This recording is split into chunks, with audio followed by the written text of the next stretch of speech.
Okay, hello everyone. I'm Fred Oakman here with Mr. Jake Peters. You're listening to PS This Is Awesome, a PlayStation podcast. This is episode 412, where we dive into our thoughts on all things PlayStation. But before we jump in, please subscribe to our YouTube channel, youtube.com/PS This Is Awesome, where you can also watch the video version of this podcast. You can check out our trophy list on the PlayStation Network. I am Anchorless_81. Jake is JakeSaw01. Send your thoughts to psthisisawesome at gmail.com. Share the show with friends. Don't forget to rate us. We air for free every Wednesday on your preferred streaming platform. But for anyone who signs up to our Patreon for just $1 a month, you can join our exclusive one and only $1 club and receive a die-cut vinyl sticker and a shout-out on our show. Most times you also get the show a day or two early if you are signed up to our Patreon. Visit patreon.com/PS This Is Awesome to support us. Remember, if you like the podcast, it does us a lot of good if you can like, comment, and subscribe on YouTube. And I will say, I always say how we're a smaller podcast, and we are very small. We've been doing it for 412 episodes now, but we finally, Jake, have 200 subscribers, which is crazy on YouTube. I don't know how many are legit, but we got to get to 1,000, baby, before we can monetize and all other kinds of shit. So it's not about making money, but geez, what a climb. Yeah, we could get 1,000 sex bots from Russia to be our subscribers, and then we'd be able to monetize. That'd be awesome. All right. Anyways, Jake, how are you doing today? I'm hanging in there. You'll have to bear with me if it seems like I'm out of breath. I have some gnarly sinus shit going on right now, and I can barely breathe through my nose. So I am a bit drained at the moment. I decided to go. I could have probably stayed home, but I decided to go to work today anyway. And I'm a little bit wore out. But it's just like the weather. I mean, there's shit going around. I know a couple of my coworkers have been sick, and I'm sure that's where I got it, if not from hockey or some other place. And last night it just kind of came to a head. Yeah. I couldn't breathe through my nose at all, so I couldn't hardly sleep. So I basically was rolling around all night. So I'm like tired and shit today. But yeah, that said, other than feeling a bit drained, I actually am not doing too bad. So I've been taking some vitamins, drinking some tea, eating some. I like those menthol, like the super menthol cough drops. Oh yeah. They go right some people you. like hate them, like they don't like the menthol, but like the menthol is the good shit. I mean, that's what clears you out. Yeah. It not only does it help your throat, but it helps clear your sinuses. Yeah, it's too. medicinal. So I'll eat those even if I don't have a sore throat. It just helps with my sinuses, drainage, all that. I have stuff. thought about the old like Vicks under the nose, kind of thing. Pappy's medicine that does help too. What's that? I had a grandpa who passed, but his name, we called him Pappy, and that was our solution. We called it Pappy's medicine. It was really just Vicks, but we called it Pappy's medicine. Yeah. So I have R.I.P. I have some in my hockey bag. That's like I don't know. It's kind of like an icy hot slot, because all that shit is like the same stuff, like between the icy hot and the Vicks and the menthol. I mean, they're not all the same thing, but they all have like that menthol kind of like burn to them. Yeah. And I don't know. Maybe I'll try it tonight if I can't get myself to clear up. I've been doing the neti pot too. Oh yeah, I can't. I feel like I'm drowning. I can't do that. Yeah, that does help some. Don't you have to use distilled water for that? You can't use regular water. You could do whatever the fuck you want, man. You just don't want. It's just about the risk you're willing to take, right? Yeah. Like, is it bacteria? They don't want the bacteria from regular water getting in you. Yeah, like some fucking chick in the bayou used her tap water and got like a brain worm, and now like everyone's really worried about it. And so like it's like, yeah, okay, you use fucking swamp water to rinse your nasal cavity. Now I have a well, and I use well water to do it. It's probably not. I don't know, like. It's probably some of the cleanest water you can find. It's hard water, but it's probably cleaner. Like, I don't know that I think I would probably use my well water over like city water. Interesting. Because city water has like chlorine and shit in it. Yeah. But well water probably has like bug eggs and bacteria. I don't know. It might. Maybe I'm freaking injecting like, I don't know, subterranean. This is why you have beast eggs into my it's brain. It's a neti pot. You got a worm growing in your cavity. It could very well be. It could be that I'm actually being infiltrated. There's some kind of creature nesting in my sinus cavity, and that is mollusk. Why I can't breathe. Yeah, a mollusk. Yeah. So I don't know where the fuck we were going with that, but I've been doing that. The Mucinex does help from when it gets in your chest. Boy, of all the medicines I take, though, I can't explain it, but Mucinex is the worst tasting fucking pill on the planet. Yeah, I can't do Mucinex. I don't know why. I don't know what it is about guaifenesin, I guess is what it's called. But, like, it literally tastes like a dog's ass. I don't really know. Like, it doesn't taste... I mean, I don't know. It tastes like every dog ass that I've licked. Wait a second. Yeah. If like a dog ass was made in a chemical factory, that's what it tastes like. Yeah. But because it tastes like chemicals. It doesn't taste like herbs or something. I don't know. And someone with bad breath like spit on it or something. Yeah, it's really gross. But I take it and it does help. But I don't know where I'm going with this. I didn't do fucking very much over the weekend. The Olympics are on now. I don't know how much you care about that. I don't really care too much about the Olympics other than the ice hockey that's going on. I enjoy watching the men's and women's hockey in the Olympics. But we were watching some of the like the ski jumping, the women's ski jumping, because it came on like right after the game I was watching.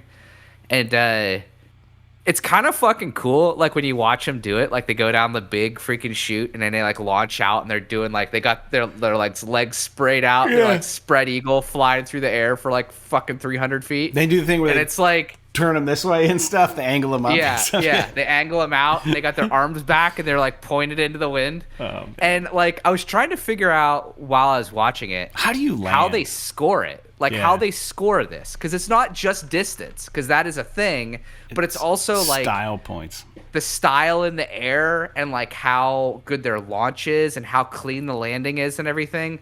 And I guess, like, the distance is also... like, in real time, the distance target is adjusting based on wind speed. Wow. So like, if there's a target for... longest jump, it will move relative to the wind speed. And also, like, the skiers have like a handicap. It's called like they weigh the skier offset or some shit. Well, that's what I was wondering, is if it has something to do with like how much the skiers weigh or how tall they are. If it's like a golf handicap where it's how much like Vaseline they put on their skis. Right. And the skis are real crazy too. They're like really wide and super long. Like they're not skis that anyone is skiing with. Yeah, right. And Sarah was asking me like, "Oh, this seems like something that you would do." And I'm like, I would probably do it, but I'd have to build up to it. You're not gonna like put me on the top step and be like, just YOLO it. What if it was like, dude, what if someone was like, I know you've never done this. In fact, you've never worn skis before. But if you can make it down this ramp off the thing and land and not like severely hurt yourself, do something halfway respectable, we'll give you like, I don't know. Would you do it for like 25 grand? I don't know if I, huh? Fuck yeah, for $25,000? Oh, dude, no way. I'd probably get really messed up. Man, if it was like they're airborne for like a minute or something. So you're saying there's no, you're literally zero training. Raw dogging. You're just raw dogging. They give you the gear. There's no, like, you don't even get a practice run. No, if you do like a split on the way down and wipe out, you don't win. Like, it's just like you got to make this thing work. I probably wouldn't even make it off the ramp, to be honest. Well, the thing I don't like about it, one of the things I don't like about it is the skis are in tracks. You're not just going down a ski slope. Yeah, I haven't watched it in a while. So they're in like tracks that have like rollers in them or something. So like it's like a so there's no, it's like they take that variable it's a out death machine as far as like how far you can go, right? Do I think I could do? Would you? I might need a little more than that because the risk of injury would be so high. You could paralyze yourself for life, for sure. You could kill yourself. Like if it's like you could wear all the protective gear you want. Yeah. So I could put on like fucking a full bodysuit of armor, and I could do this, and maybe for $100,000 I'd do it. I like. The only way you get it is if you succeed, though, like, or else you don't. You have to land and yeah, so you could down. do it, biff, and kill yourself and not get paid a dime. Like, well, if that's the case, I gotta have more than that. I gotta have more money. The act of doing it is not enough to get paid. You got to do it and land it somehow. I think. Well, then there's a skill component, and then it's that's what they want you to think. Like, what if it isn't that hard? What if it's just a matter they're all tricking us? Like, what if it actually is as easy as just landing on your feet? And the momentum and the angle pretty much take care of themselves. And you don't know that because we've never done it. Here's what I want to know. I want to see a skier do one. This would be my stipulation. I want to see a skier relatively the same size as me. Yeah. Do it without launching themselves off of the end. So they literally just go down and they just go off the jump. Yeah. They're not jumping. They're not fucking doing a special lean maneuver. Yeah. Thing. They're not doing any of that shit. And I want to know how far they go. Because if it's just like, because here's the thing. The jumps are not, you're not jumping up.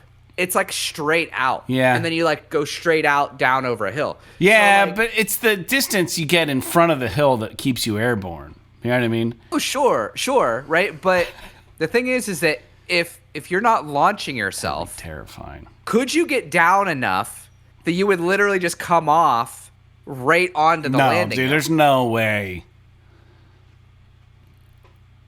I don't know. And honestly, that might be bad if you do that, because if you hit the top of the hill and you skip, you go into a tumble. then you're like fucking falling off of a cliff. Yeah.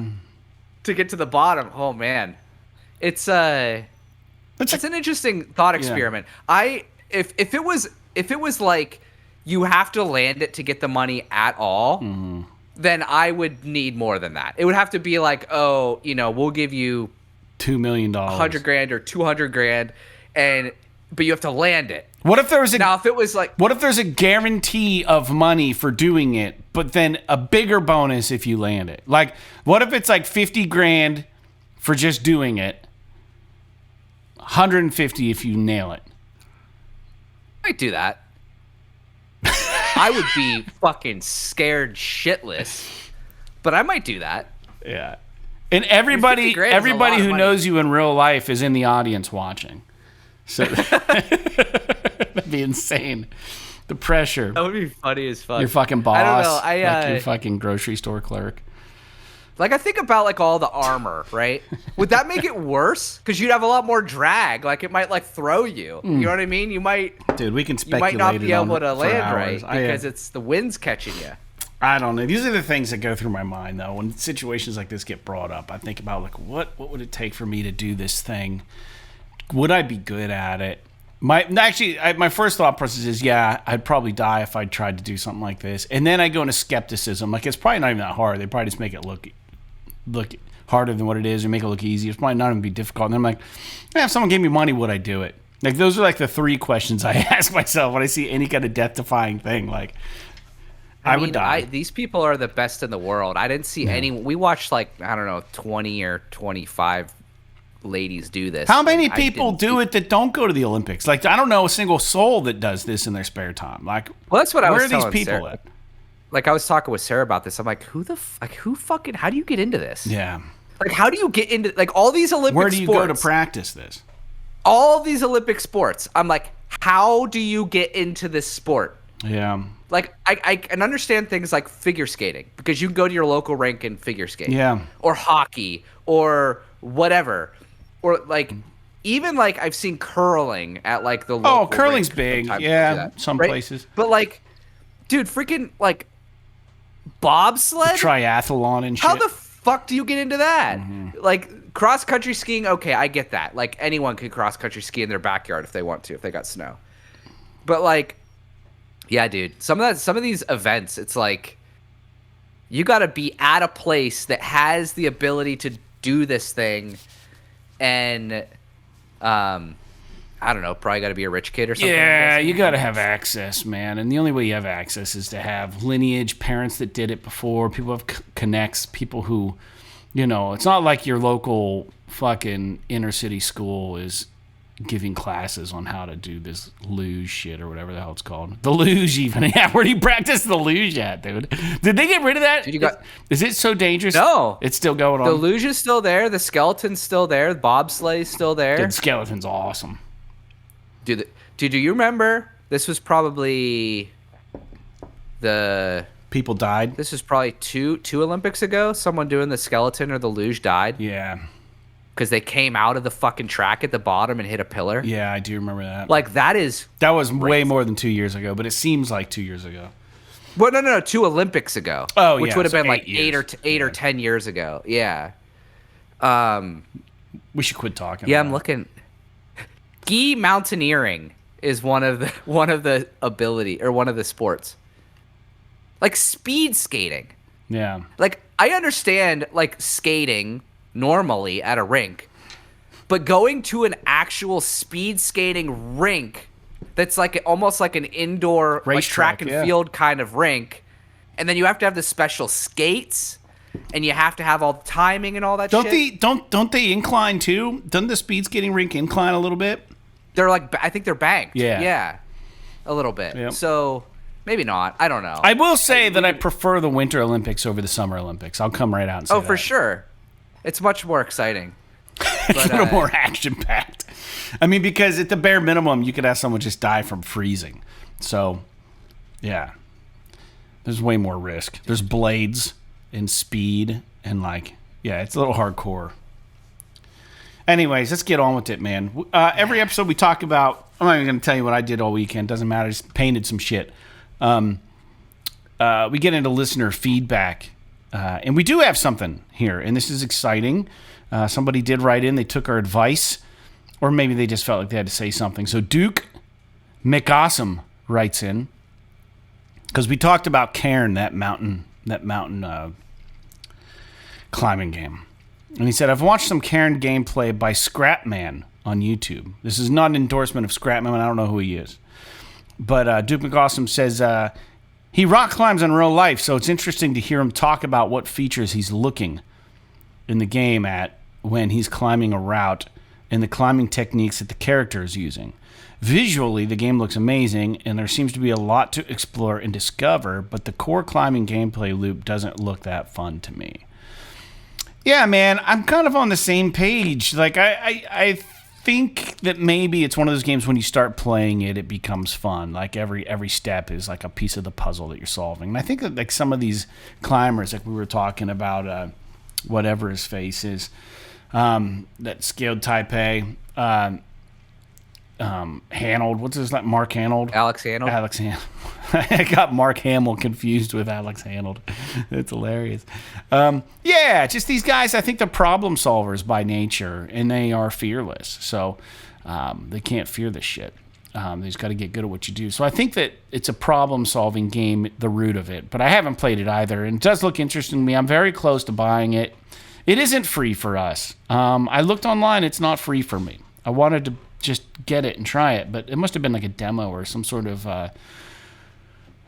of pre-game release they were offering at one point or something, maybe like a beta, but I didn't get in on that, and I haven't played the game, but I am curious about it. So thanks for writing in, Duke McAwesome. If anybody else wants to write in, you can write us at psisawesome@gmail.com or go to our YouTube site, subscribe, leave a comment on any of our videos. Jake, what do you think about this Cairn thing? Did you give it any more thought?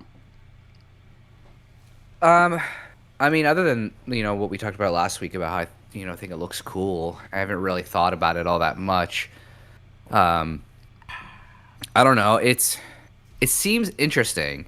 And if it was free, I might try it. But if it's not free for us, I don't know that it's something that I'm going to pony up for, just because one, I've got other games to play, and two, I just don't know if I'm gonna like it. So if I don't, because everything about this game seems like it hinges on how well the game feels to play, and climbing games and stuff, if they feel like ass to play, I'm not gonna want to play it. Even if the game is cool visually or otherwise, it's exciting or it's cool from a puzzle perspective. But if I feel like I think about like you remember in what was that game? Astrobot. Yeah. Where there was the monkey levels where you had to use the triggers to climb. Yeah. And you had to alternate the triggers and shit. And it just like it's about as good as it could be, but it still felt kind of clunky. You know what I mean? Mm-hmm. And I'm glad they didn't like use it widespread throughout the whole game. I wonder how much, like, if it's a similar sort of scenario with this, where it's like, oh, it's kind of a nifty control paradigm, and it's about as good as you can get. But still, climbing games are difficult to do on a controller, and maybe it just doesn't work out that well. And that's what I would be afraid of, is that I'd be like, oh, this game looks really cool, and I'd buy it, spend whatever on it, $20 or $30, and then I boot into it, and I'm like, man, I fucking hate climbing in this game, and it's a climbing game. Yeah, I mean, if you think about games like Uncharted even and stuff that are very arcadey, yeah, like even in those games, a lot of times the climbing is my least favorite part of them. Right. And so I don't know, but that's not an indictment on this game. I don't know anything about it other than and only thing I will say is that I think it looks cool. Yeah. But I'm not willing to gamble on whether or not I would like it. So that's where I'm at with it right now. That's cool. That's cool. Well, let's talk about what we're playing. We do this every episode of the show. Today's show might be a little abbreviated. I'm exhausted. We were kind of him-hawing whether we're going to record this today on Monday or tomorrow on Tuesday. Jake's under the weather. I put together some notes, but I did dive into some stuff. First thing is first. I'm still playing Arc Raiders. I got into some stuff with some dude I know. We were playing, me, him, and his son, and things got a little heated. The 3-versus-3 matches we were in got a little heated. And it seems like in Arc Raiders, they look at your history of play, and like if you're kind of aggro killing other raiders, they tend to put you in lobbies where other people are killing a lot of raiders. And this isn't really the best move, but it's not always exclusive to that. It's just you're more likely to probably get into firefights with people because you're with more generally hostile players. So we went in, we ripped through a few, and man, I got a couple raiders, dude. I usually am not good at winning these battles, and I did. I took a couple people out, looted some stuff, got out of there. And then I went back in and I started playing solo because everyone went to bed the next day. Dude, and my solo rounds were just brutal. Like, people just fucking fighting each other. Like, I was at an extract and I had this rare gun, and I was like this close to getting out, and there were two dudes in the elevator, and I'm running, and a dude from behind me comes out of nowhere and just starts shooting me. As my back's turned to him, like, that's real brave. And I turn around, and I had my pistol equipped, not my good gun. I shot him a couple times. In the meantime, I could hear the other guys in the elevator. They're going like, yo, shoot him. And I'm like, are they talking to me, or are they talking to him? And is this guy with them? I pulled out my rare gun, popped the guy 2 more times, dropped him, but I had just a sliver of life left. And I'm yelling like, yo, dude, he was attacking me. I was coming to extract. And they're like, are you cool, man? I'm like, yeah, I'm cool. Just let me get in the elevator. And they hit the button. I couldn't get in on time. So I had a sliver of life. And as I was running away, a rocketeer shot and blew me up. And I died outside the elevator. And I was like, that feels so cheap, that I got the guy who was trying to kill me, and then there was a misunderstanding and I got left out. And it was like, dude, that does kind of suck. But I guess that's the game. But then I went back in for a couple more raids thinking like it was going to be cool. And man, it just wasn't cool. People throwing grenades at you, and like you're just trying to like grab some stuff and make some money. It's like, dude, I like the game. I don't want it to be completely safe, but I also don't want just about every encounter I have to be a violent fight, because that's not what I'm in it for. Like, I like the threat of it, but it seems like right now I'm on this trend because I got into some firefights with. We weren't being aggressors in the 3v3 match we had the prior day. We just got into it with people. Like people were shooting, and we were like, "All right, let's clean up," and we did. And now all of a sudden, my solo runs are just affected. And it's like it should look at whether you're in a squad or whether you're solo, and they should be able to figure out like, well, this guy generally keeps himself when he's playing solo, but when he's in a squad, more likely to get into a battle. Anyways, the algorithm's kind of screwing me over right now in Arc Raiders. It's become less fun getting in solo because I'm not a great shot. A lot of guys are... You can turn off crossplay, but it doesn't seem as fun. A lot of guys are playing keyboard and mouse, and those guys are... You can't compete with them with a controller. You just can't. So it's kind of frustrating. Needless to say, I'm still enjoying the game, but the wind has come out of my sails a little bit. I'm over $2 million for my money, my in-game money, so I've been putting some work in. On top of that, I was looking through the PlayStation Plus catalog because I was trying to get Karen, believe it or not, like we were talking about earlier, and I couldn't find it. And then I saw this game, and my brother had brought it up a while ago, and I said, man, that's such a stupid name for a game. But it's called Unicorn Overlord, and dude, I gotta say, I gave it a shot, and it's a tactical RPG from Vanillaware. The same people behind Dragon's Crown. They also did a couple other games. I think one called Odin Sphere and something else. But if any of you guys have played their games, they have like a certain artistic style to their game, which is you either like it or you don't. This game is very much. It's not as doesn't have as much TNA as Dragon's Crown does. It's not as hyper sexualized as the artwork is that game. But it is hand-drawn, and it's like 2D animations, but very cool. And there's tons of characters in this game. It's a very, without spoiling, it's a very typical reclaiming your throne story. It's kind of like, I find it to kind of be a cross between like a Valkyria Chronicles style of game with all the different characters and all the different leveling things, the weapons, and then like there's a lot of like dialogue and stuff that goes on. All the characters are voice-overed like they are in Valkyria Chronicles, which I think is cool. So it's hitting that funny bone for me. But it's a cross between that and like a classic like strategy RPG. But the twist is that it's a real-time strategy game. It's not turn-based.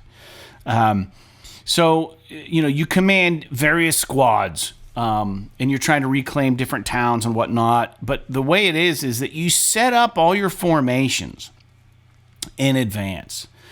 And you unlock... I don't know if anybody's ever played the old tabletop game Battle Masters, where you have like these little plaques, these little squares, and then they all have different troops on them.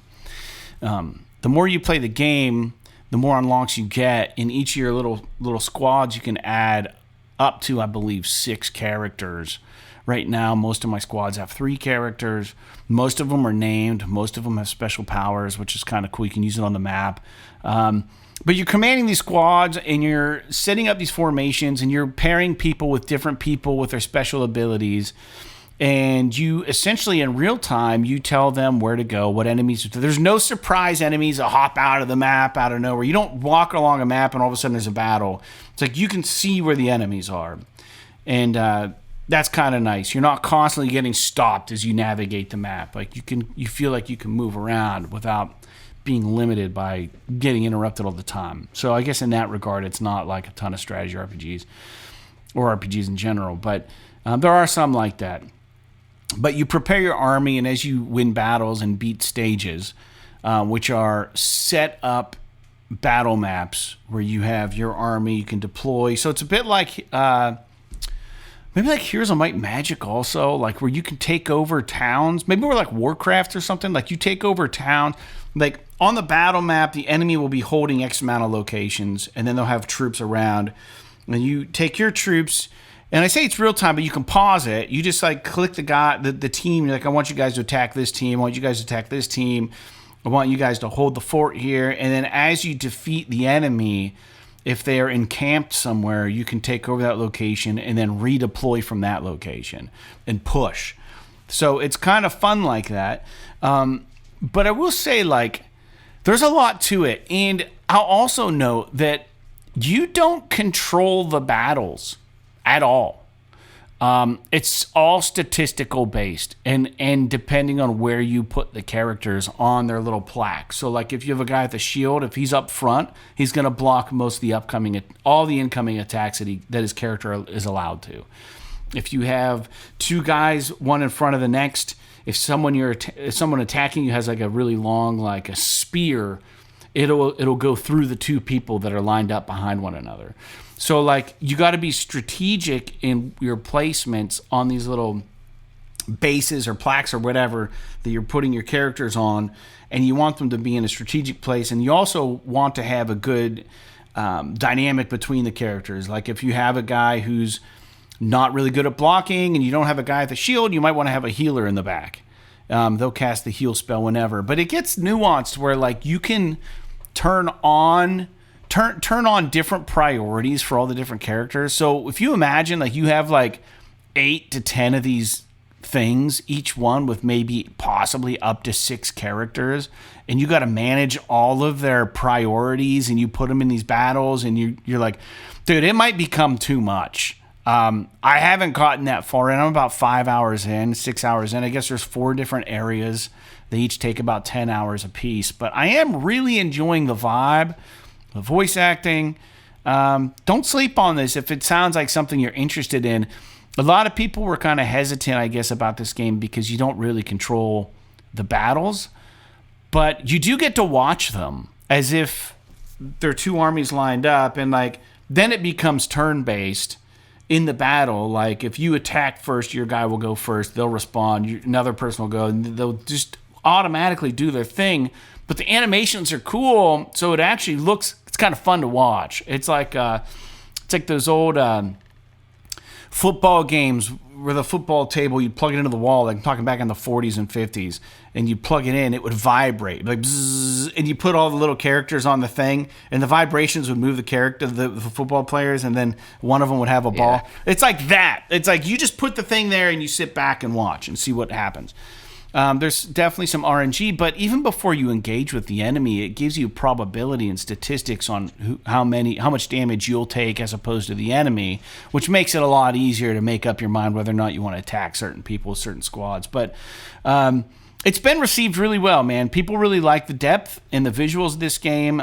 They've sold over 1 million of these copies pretty quick.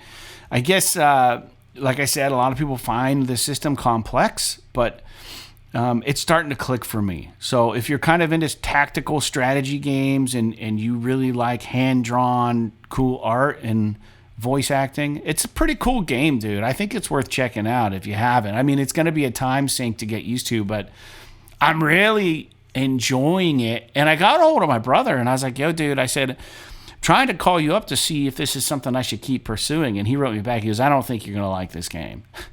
And I was like, all right. And I was like, I don't know, I'm kind of enjoying it right now. And he goes, I don't understand why you would buy that over Expedition 33. And I was like, I didn't. It was free. And then he goes, well, the game is kind of nuanced. It gets kind of repetitive after, the first 10 hours of just not fighting and just watching them fight. And he goes, you don't really have to be too tactical about it. He goes, it's pretty simple as long as your levels are similar.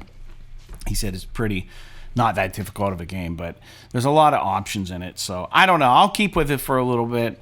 I don't know, Jake. I know I wrote you and I said I was starting to dive into this, and you said that you remembered hearing about it and thought that a lot of people had liked it. Do you have anything else to say about this, interest or anything? So, so I actually downloaded it. I haven't played it yet. Oh, yeah. But one thing I will say, I did watch some video on it, and dude, this game looks fucking incredible. Yeah, it's awesome. And like the battles specifically look so fucking cool. Yeah. And Vanillaware just has a really neat like watercolor, like hand-drawn kind of art style to it. And the animations are really good. Yeah. And it looks really neat. But one of the things I was curious about is like, dude, the fucking menus in this game. There's like some menus, and it's just like word salad on the fucking screen. And I'm sure that when you're playing the game, it makes sense. Yeah, I haven't even gotten into half of them. Haven't even tried half of them. Yeah. Don't need to. So that's something that might, I don't want to say scare me off, but it might keep me from getting like deeply invested into it. Is just because I don't have as much patience for learning those types of systems as I used to. Yeah. But I was curious about like, so I was watching some footage, and there's some battles that are like overworld maps where there's like artillery shooting shit and like all this stuff. And then there are like these close-up battles where there's the actual like the characters clashing like in a side-scrolly kind of manner, like a more traditional turn-based battle kind of a thing. What is the difference between those two? Like, are the overworld kind of battles, like, are you controlling any of that stuff? So, or is it just like, I've only gotten so far, but what I have encountered is, again, it's a strategy game, and think Warcraft 3 maybe, because that's one that I'm familiar with, is like you could put up like arrow towers and stuff on the Warcraft map. So like these are already in place towers when the stage, so they're stages. So like the map is the map, right? The map is the map. Walk around, you'll encounter an NPC. For instance, I just had one where this guy's like, we'll use the witch one, for example. You run into this witch, and this is kind of spoilery, but not really. And she's just like, hey, there's the group of bad guys here trying to find me and kill me and take over me and the witch's village because they want this place for themselves.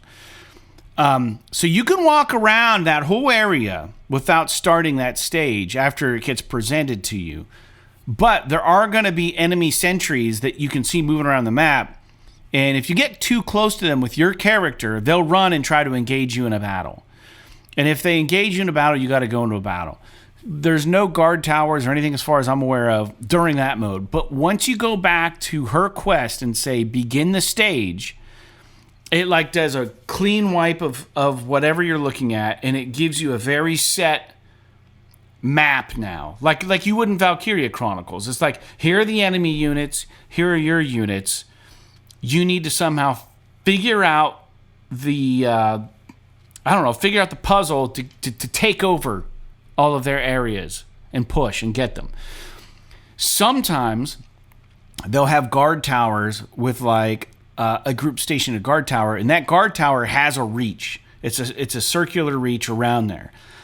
If when you're trying to push, you enter that area of effect that guard tower has, they'll shoot arrows, and that's probably what you're seeing. And I think there's probably bigger ballista or bigger machines that will launch catapults and stuff at you.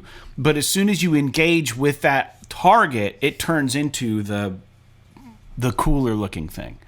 Does that make sense? So you're actually like trying to navigate that stuff in the like overworld looking map? Only during the battle. Not generally, but only when you engage in a battle. Or a stage, I guess. They call them stages. It's weird. Or an encounter. Yeah, and then you got to resolve it. And you can pause the menu so you can send different units to walk and stuff and try to approach different targets. And you can see the enemy's perimeter, how far they can shoot. And you earn things in that stage when you're in that encounter as you like defeat different enemies. You get valor points. And depending on who's in your squad and who you've deployed, if you have an archer, you can spend 2 valor points and they can shoot a rain of arrows on the thing if you get close enough, right? So, and that's not an actual like I don't know, what do you want to call it? Like the 2D cool thing that you said you saw. I don't want to get battles and encounters confused. I guess we'll call the engagement. When you engage an enemy, when you just shoot the arrows on the world map, it doesn't initiate an engagement. It just will damage those units, and then when you get your units close enough to engage with them, they're already damaged. But you got to spend valor points to do those specials. And from what I understand, dude, there's like there are so many characters that you can recruit, and they all have their own. And like I guess there's romance options, and I guess there's like if you have enough people doing enough engagements together on that standee or on that base or that plaque or whatever you want to call it, they will form relationships, and then depending on where you end up with those crew, like you can unlock different conversations between them. That's also very Valkyria Chronicles. Valkyria, you had these different people, and their relationships with playing one another would affect how they fight together. So that's also like that. Dude, this game's cool as shit. It just might be a little chonky for me. You know what I mean? As I get further into it. It depends on how much feathering it requires, or if I can just lock and load and let them rip and just have fun and watch the fights and watch the magic get cast, and we'll see. So is most of the gameplay like around arming those, I hesitate to call it a loadout, but like it's like a little mini chessboard that you place the characters on, and which characters are on there and what order they're in, and that's a big part of the gameplay, and equipping them with weapons and stuff. And like also the bigger part of the gameplay is like once you get all those guys on, like I don't know what you want to fucking call on a thing, on a platform, you get like, as you play the game, you'll have like 7 to 10 platforms of different characters and troops. And before you engage into battle, you can move them all around wherever you want on different placards or things and try to figure out what's going to be most effective against the enemy you're about to fight. So that is a big part of it. So it's very much strategy. Does each character have like abilities and classes and stuff that you have to manage, like in Final Fantasy Tactics? You don't have to manage their class. They'll level up on their own.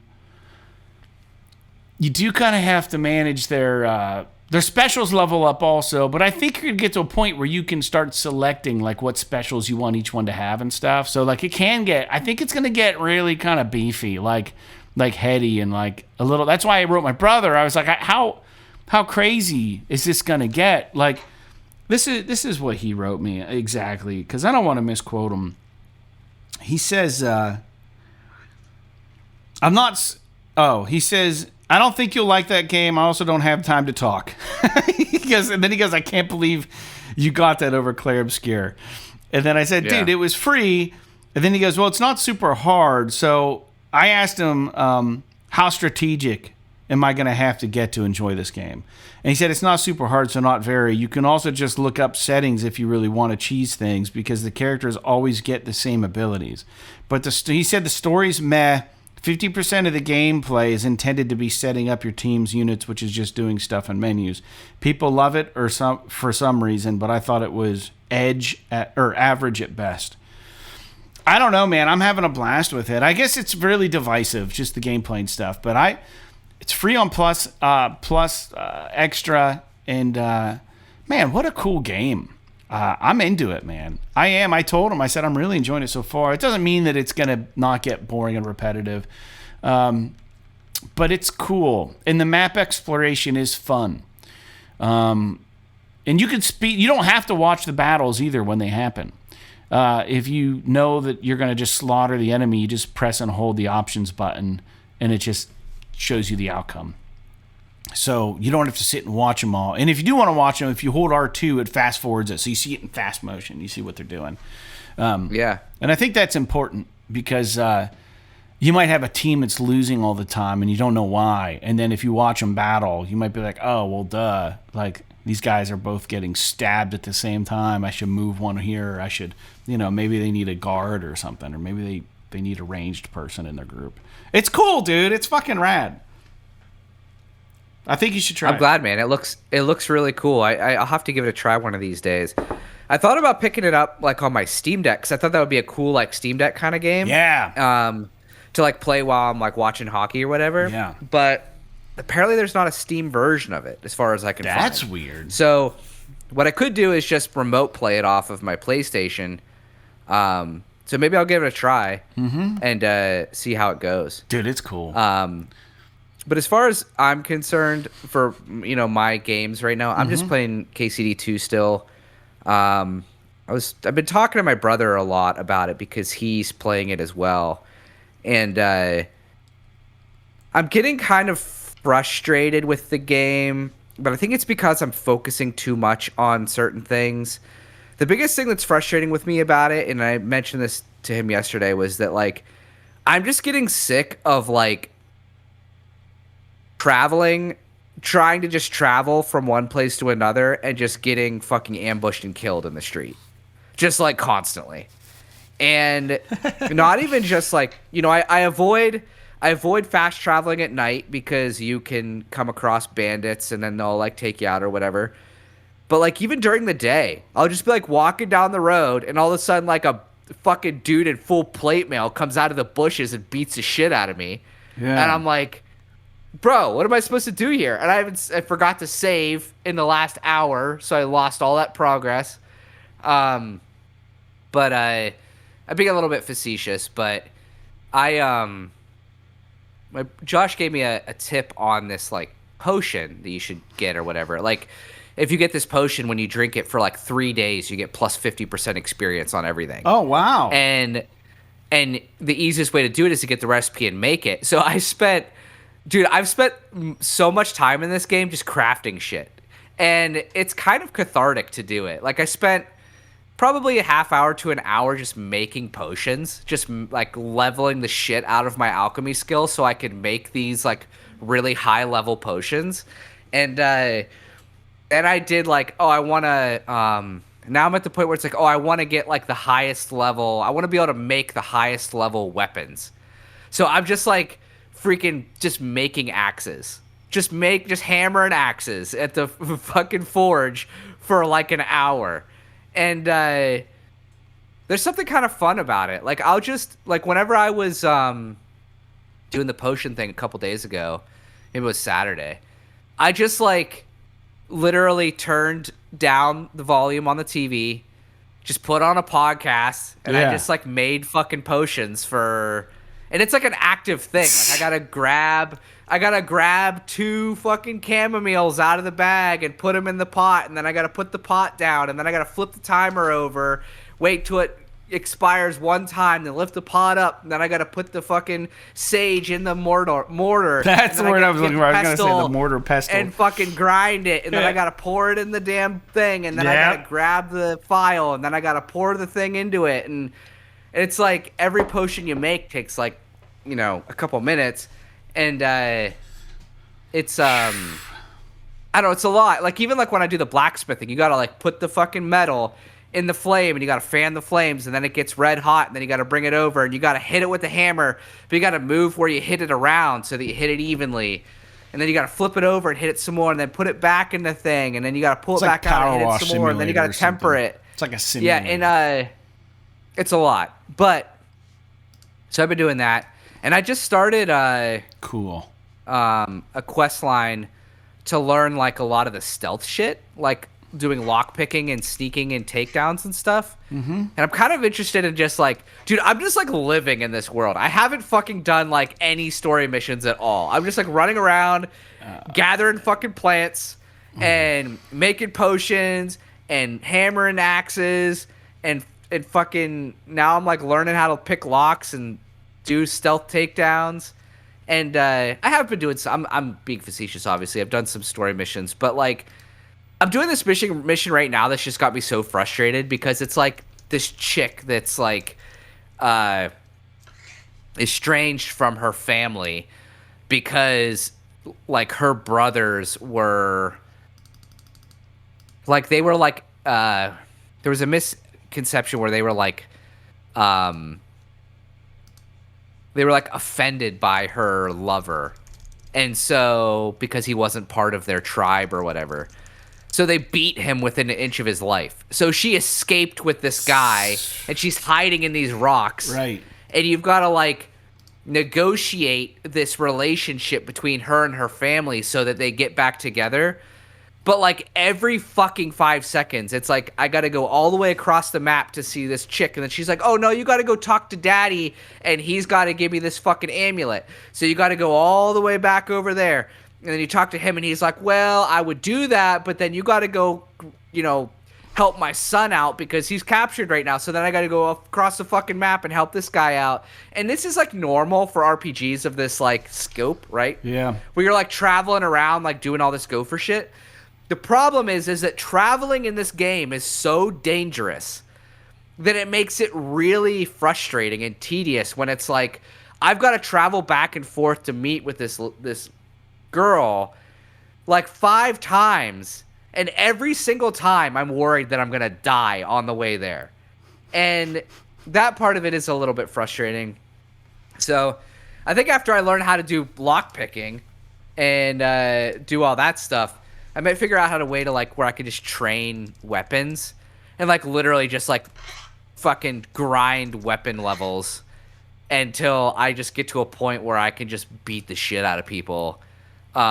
That is if I don't lose interest between now and then. Because the story missions are cool. The writing is really good. The dialogue's pretty good. Most of the voice acting is pretty good. But, like, there's just some of the surrounding accoutrements that they, like, made so realistic that it makes it really... Yeah. It sucks the fun out of it sometimes. But even that said, I still just, when I'm not playing it, I think about going back and playing it some more. So there's a little bit of that too, where it's like the other day I was playing it and I had to kill these bandits and it was hard. Like I finally killed them and then my life keeps draining. I'm like, what the fuck is going on? I'm not bleeding, whatever. And then it's like, you're poisoned. And I'm like, fuck. And there's no way to cure it because I have to walk or fast travel, and when I fast travel, it's in real time. It just is, like, sped up. And I die before I get to anywhere where I can get healed or get a potion or whatever. So here, I do it again, and I'm still poisoned. I'm like, what the fuck? Because I thought one of the guys had, like, a poison weapon or something like that. No, turns out the day before I was hungry, and I happened to eat something that gave me food poisoning. Oh. So I had food poisoning, and it just happened to come to a head after I killed all of these people and, like, narrowly survived this conflict. So, like, long story short, I was able to get the food poisoning thing taken care of, and I, like, was able to sort it out. But it's just, like, it's kind of like, we're talking about with Unicorn Overlord, where there's, like, all these systems and all these menus. It's like, what does all this shit mean? And KCD2 or Kingdom Come Deliverance, even the first one's like this too, is exactly like that, but in a first-person medieval RPG, where it's like, dude, there's a fucking stat for everything. And one of the things that I actually kind of like about it, and I might have brought this up already, but like every stat, I think I did bring it up last week, how every skill has its own XP and perk points. Yeah. So if I level lock picking up, I get a bunch of perk points just for lock picking, which is kind of nice because then I don't have to think about like, oh, I've got 15 skills that I use, but I only get 1 perk point per level. What the fuck do I put it in? It's like, no, I only, like, these perk points I got for doing lockpicking, so I spend them on lockpicking. And I think that's kind of a really cool way to do it. Well, if you think about real life, it'd be like, that's how it should be, right? Like, I can't go out and, let's say I skateboard for, like, 3 hours every day for a week. And if I could level up something, taking what I learned from skateboarding, something else, like, all of a sudden, like, I'm really good at, like, welding. Because I skateboarded. You know what I mean? I use those perk points to upgrade my welding ability. It doesn't make sense. I think like whatever you work on, whatever you do, almost should be upgraded based on that. Yeah, I don't know. Sure. I like that. And I think so. It is really cool. And that said, I think maybe what I almost need to do is just start playing the story. Like, then I won't feel as frustrated because I'll be moving along.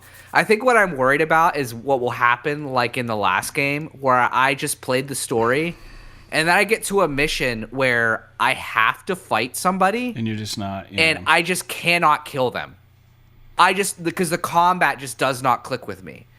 And maybe it's because I haven't done enough training. Maybe it's because I'm not leveled up enough. Maybe I'm not doing something right. I don't know.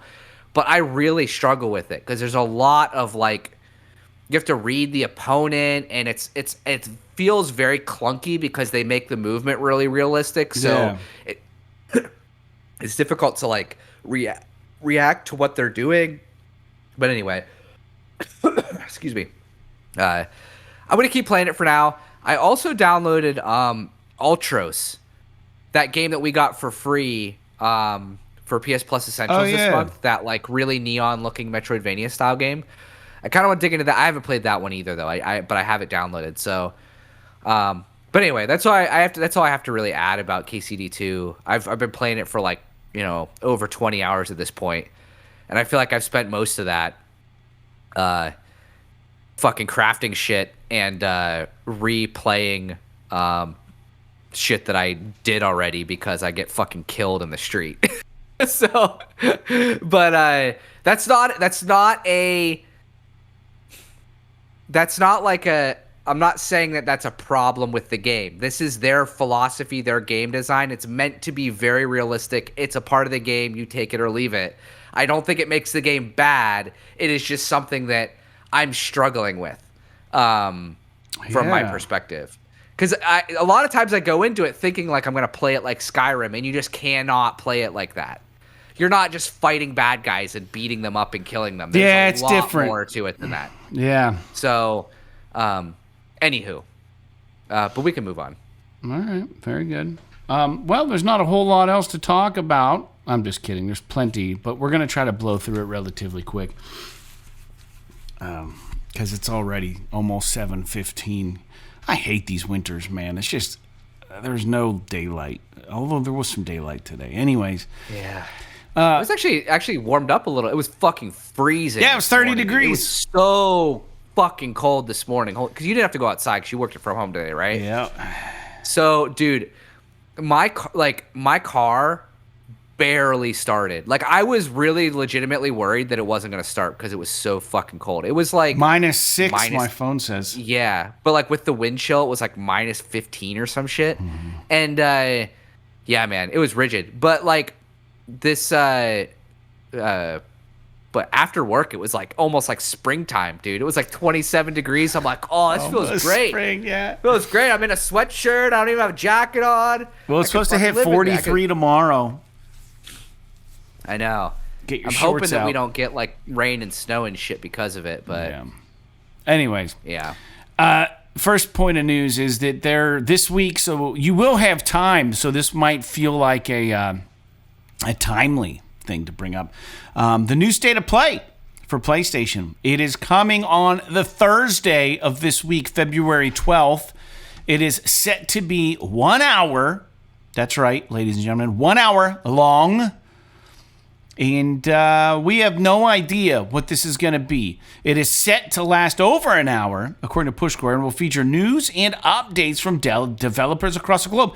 And there's going to be third-party indies, PlayStation Studios.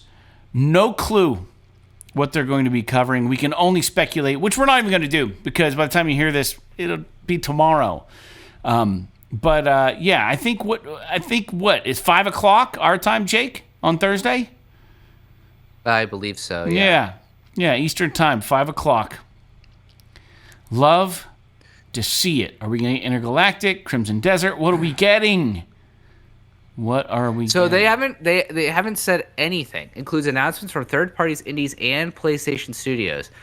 You know what? I wonder if this is going to be more like Marathon Wolverine focused. Yeah, I don't know. Than something brand new or something like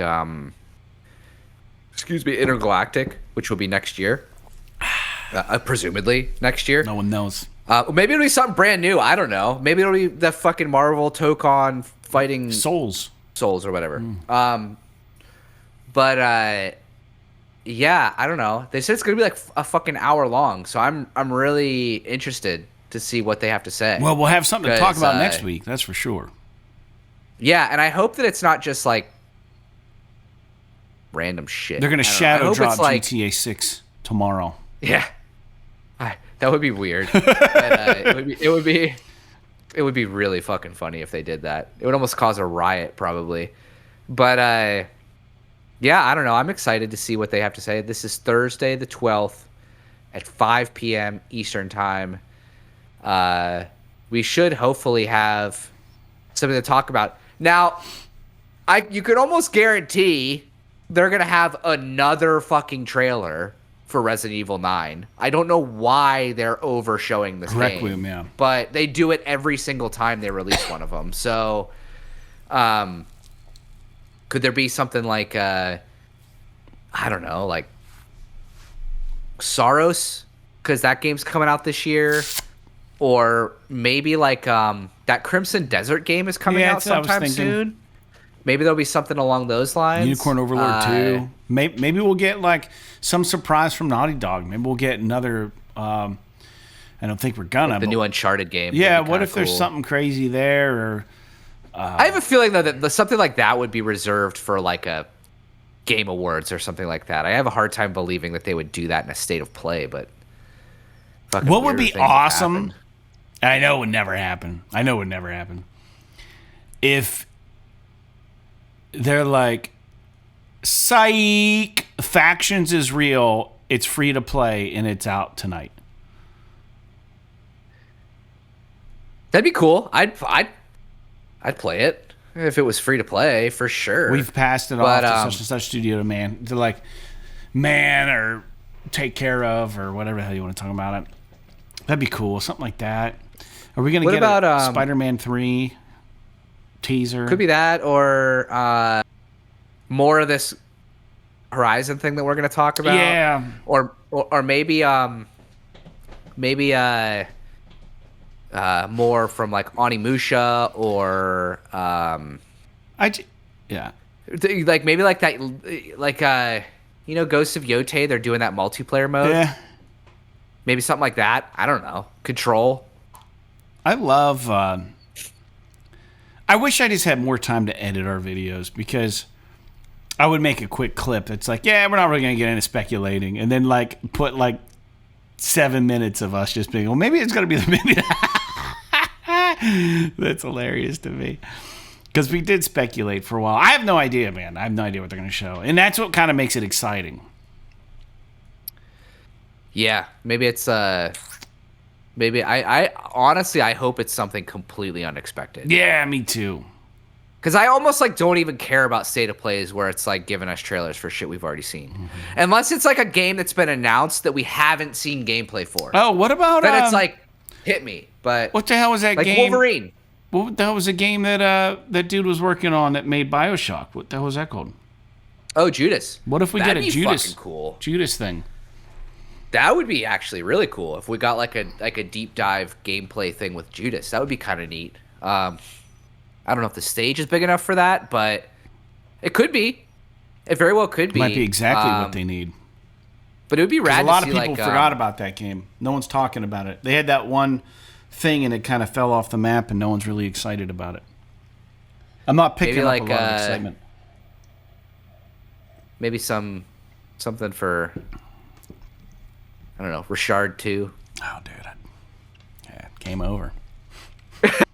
Game over, man. Dude, because I did play that game again. I mean, I talked about it over the summer when I was playing it on my Steam Deck. That game does set up for almost like a sequel. It's kind of like a cliffhanger at the end. Yeah, Richard VR. No, I'm just kidding, man. That would be, dude. I don't know, man. All right, well, let's get into the next news point. Dude, so Guerrilla Games and Sony have now officially revealed the next Horizon installment. It's called Horizon Hunters Gathering. It's a 3-player co-op action game set in the Horizon universe. It's going to be coming out on PlayStation 5 and PC. It's going to shift. They said they're not done with single-player games, and they love single-player games, but this installment is going to be shifting this franchise into a tactical, team-based game where you're hunting against deadly machines. There's going to be different modes. And I think there's going to be a social hub. And they're kicking off the closed play test at the end of February through the PlayStation beta program. There's not been a firm release announced for this or any full details, really. We got a video, an announcement from the Guerrilla Games. Guerrilla Games. And it's all canon with the Horizon games, apparently. I personally feel like they are trying to make Horizon their crown jewel when it's not. Like, I don't think Horizon is the game that they think it is. And I don't think that there's going to be, I could be wrong, I don't think there's going to be a lot of people that are interested. I want nothing to do with this, personally. But I'm not the majority of people that play video games right now. But, dude, I just don't think that the world of Horizon has a huge appeal like they think it does. This could be any game. I don't know. They're just trying so hard at this live service thing, and this feels more like that. And I think it's a huge misstep. But what do I know, man? I think the graphics are a big shift also from the regular. This isn't Horizon 3, right? This isn't that. They're just saying this is the next installment. It's called Horizon Hunter's Gathering. And it doesn't do anything for me at all. It doesn't move the proverbial needle. It doesn't hit my funny bone. It doesn't do anything but leave like a weird taste in my mouth that like this is just Sony trying to do. I mean, the game, don't get me wrong, what they showed didn't look bad, but it also wasn't like, holy shit, this is awesome. You know what I mean? And Sony used to be the studio that was like, holy shit, this is awesome. And that ain't this. And just doing this with the Horizon name is not, it's not going to bring more people. In fact, it's going to actually hurt your brand, I think, a little bit. So I think it's a misstep. But that's my personal opinion. Jake, what do you think?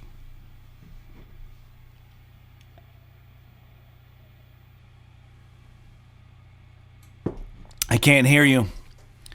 Uh-oh, did you mute yourself? No, yeah, I muted myself. All right. Sorry. What do you think, My Jake? nose is fucking dying. I try to keep in mind that this game is not for me. Yeah, right? Because I think it actually looks like a very competent game. I personally don't think that it looks like a Horizon. I mean, obviously it looks like a Horizon game, but like, I don't like the way that they...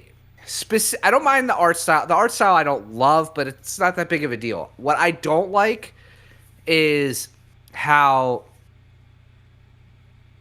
the art style is cartoony, the animations are cartoony, which is fine. What I don't like is that the cartoony animations extend greatly into the dinosaurs. The dinosaurs look very fluid moving, almost like they're not machines. And that's kind of... It's like anime almost or something. Kind of detracts from it a little bit for me. But that doesn't necessarily mean it's bad.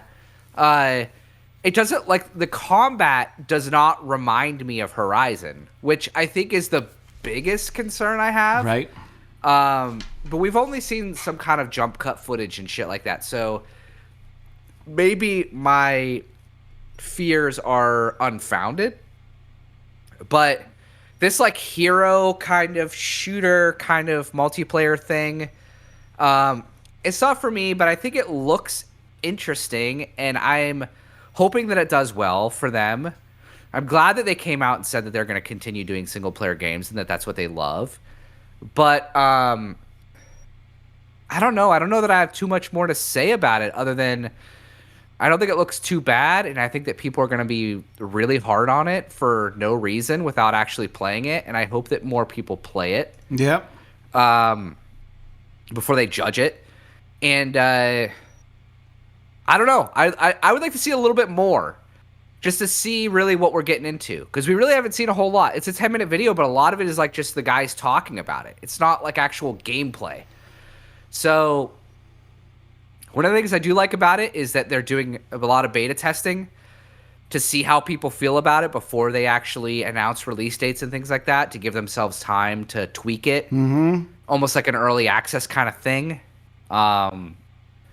Obviously games like Concord could have benefited from that. Yeah, right. Yeah. But yeah, I don't know. I mean, that's all I really have to say about it other than the fact that Wow. We finally heard about this thing, or finally seen this thing that we've been hearing about for a long time, and it's not what I expected it to look like. I honestly expected it to look like fucking Horizon with more people. Yeah, me too. That's what I thought we were going to get. The fact that it came in and it's all artistic and stuff, it's like, maybe you're trying to differentiate yourself. Maybe it's easier to render something like this in a multiplayer setting and you don't have to worry about lag as much. All those things may be true. I don't know how I feel about like all of the, cartoony like special abilities and like all this weird shit. Like it feels very, it doesn't feel very, not that Horizon is kind of grounded for the most part.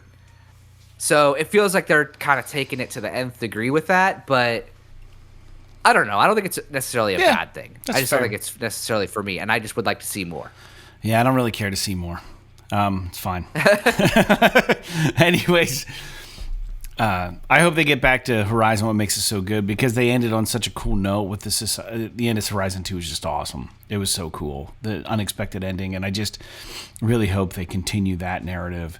The thing that scares me, and then I'll move on, is they say that this is canon, and everything that goes on in this game is in that world and universe, like new enemy types, and who knows what story plots. Like, can we jump to Horizon 3 when they eventually make it and not have played this and know what the hell's going on? Or are they going to do some sort of thing where like Horizon 3 is based, in the continuity after this game? I don't know.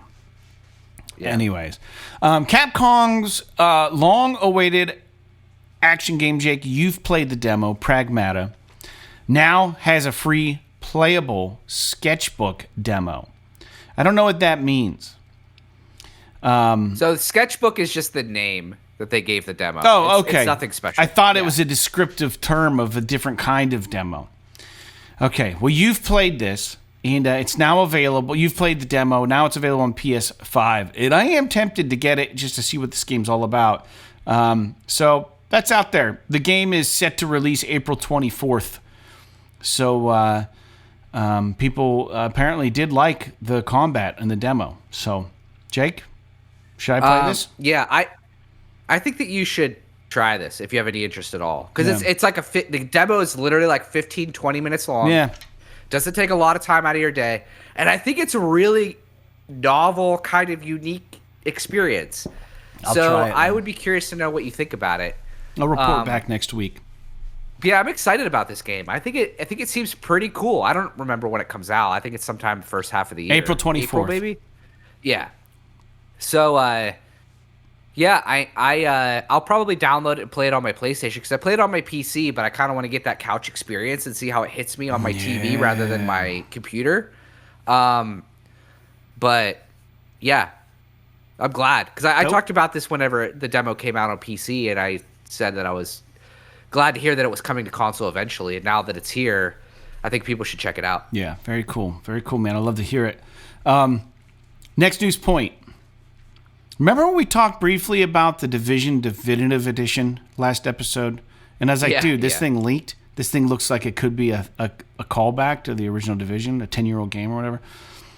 Well, Ubisoft has gone ahead and quietly released the Division Definitive Edition as a complete version of the original game, but it's a PS4 version. So it's not even an updated version of the game. So it bundles the game with all 3 major DLC packs and extra cosmetics, but there's no native PS5 version with proper next-gen enhancements. It still runs on the PS5 via the backwards compatibility, and there is already a 60 FPS framework patch, or frames per second patch. But if you're hoping for something brand new and novel for this, that didn't happen. It's already out. So it's a low-key release. And this does, I think, as I have in the notes here, hint at possibly the Division 3 being further along than we thought it was going to be.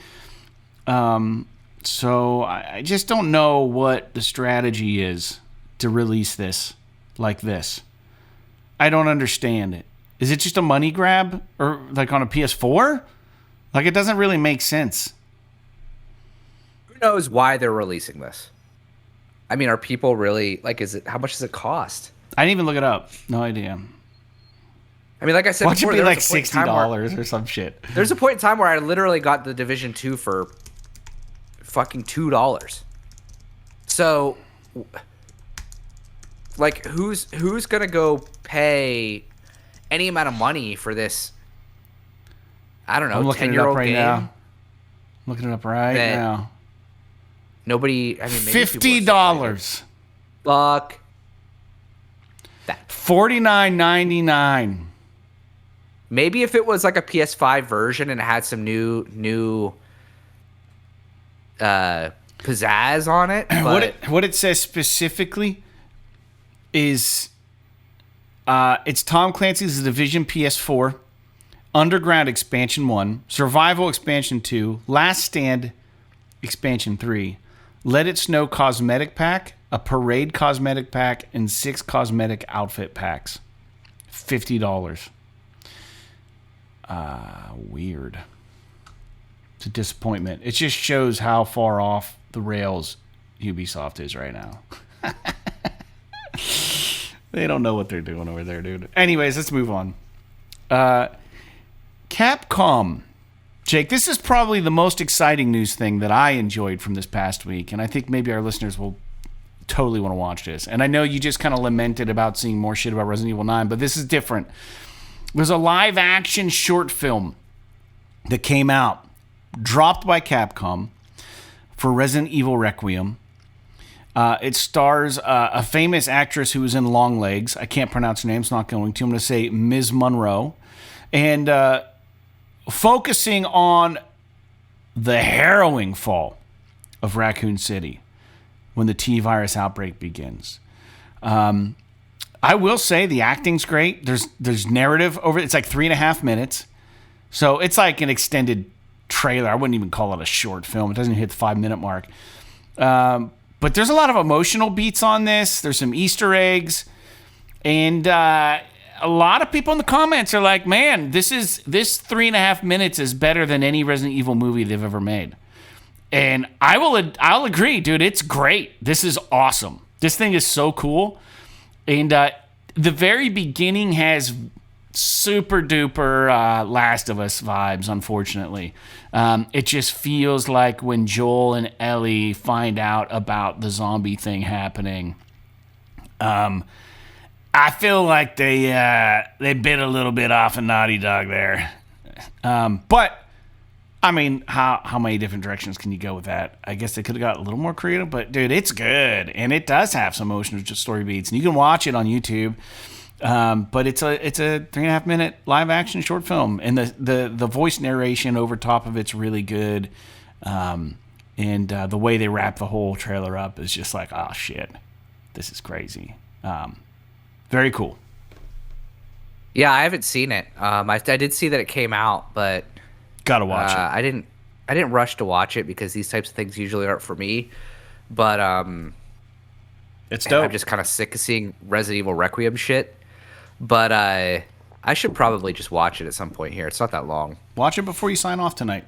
Yeah, it's 3.5 minutes. It's cool. I think your life will be better for it. All right. All right, that's all the news we have. We're going to get into new games coming out this week, and then we're going to wrap things up real quick. New games coming out February 10th, Crystal, Theater of Idols. February 11th, Romeo is a Dead Man. I remember seeing something about this game. February 12th, Blaze Blue Entropy Effect X. February 12th, Chromagun 2 Die Hard. Spelled D-Y-E, hard. February 12th, Disciples Domination. February 12th, again, Pure Pool Pro. I will say this is the game that apparently has the best graphics that you can get on a PlayStation Pro. You're going to have really, really good-looking pool balls. So, Pure Pool Pro, February 12th. Ride 6, February 12th. February 12th, again, big release day, apparently, which is also the day of the State of Play. It is, we're also getting Yakuza Kiwami 3 and Dark Ties. And moving on to February 13th, this Friday the 13th, High on Life 2. We're also getting Reanimal. And we're also getting Rune Factory Guardians of Azuma. Jake, I bet you High on Life 2 is on your radar, and Ride 6 possibly. And I don't know if you were interested in that Romeo's a Dead Man game or not. The gameplay didn't look cool to me in Romeo's a Dead Man, but I like the title. I mentioned last week this Chrysal Theater of Souls game looks fucking awesome. I must have zoned out. Yeah. And Romeo's a Dead Man, I'm interested in it, but it doesn't seem like something that I'd really want to play. Blaze Blue is a big series, but I don't know anything about it. Ride 6, it's not a game I'm going to pay full price for, but I'm definitely interested in playing it if it's ever on sale. Or at least seeing like how it reviews and like really what kind of a game it is. High on Life 2 I am interested in, but it seems like there's been no marketing for this game at all. I haven't seen a single fucking trailer or ad or anything for it. So I'm kind of wondering what that's about. But who knows? Maybe I'll play it if I remember it even came out. Reanimal looked kind of interesting too. Yeah, it's Little Nightmares crew, right? Yeah. And I think a lot of people are excited about that. And then I think people really like Rune Factory as well, but I don't know anything about it, so I can't really comment. But for me, the games on this list that are interesting: Chrysal Theater of Idols, Ride 6, High on Life, Reanimal, even though I've never played a Little Nightmares game, so I don't know if this would be something I still got to play Little Nightmares 3. Yeah. Cool. So, but yeah, it's a pretty stacked week for releases, and it's only going to get crazier. Stack 'em up, baby. All right. Well, that's all there is, man. I got nothing else for anybody. So thanks again to everybody for tuning into episode 412 of PS This Is Awesome. This episode's been titled Resident Evil Requiem Excitement because it is just around the bend, folks, and we are excited about it. We talked more about other things, but I thought that was a fitting topic or title for today's show. Maybe get us some new listeners. Don't forget to head over to YouTube. Get us over that 200 mark of subscribers. Come on, you can do it. Make us feel good about the work we do. Thanks for writing in to old Duke McAwesome. And you guys can write into pssawesome@gmail.com or just leave a comment on YouTube. Or join our Patreon, patreon.com/pssawesome. Give us $1 a month and get the show a day or two early and talk to us over there. With that out of the way, Jake, is there anything else that you'd like to say before we sign off this week? No, I just apologize to the listeners if they hear my voice or like nasal noises coming through the microphone, because I cannot fucking breathe through my nose, man. I'm trying so hard right now, but I gotta like blow my nose or rinse it out or do something. But yeah, I'm struggling right now. I will say real quick, one final note is there was a little bit of a crossfade on the last episode when I saved the video for a podcast, which is where I pull the audio from. There was a frame dropout that DaVinci Resolve couldn't figure out, and it was freezing my Resolve program. So I had to edit out a part of our conversation and cross-dissolve it into the part that was working. So I apologize if you heard that. That's what it was. Hey, get what you pay for, folks. All right, moving forward, like Persona 5, Pentiment, and PES 2021. P.S. P.S. This is awesome. This is awesome.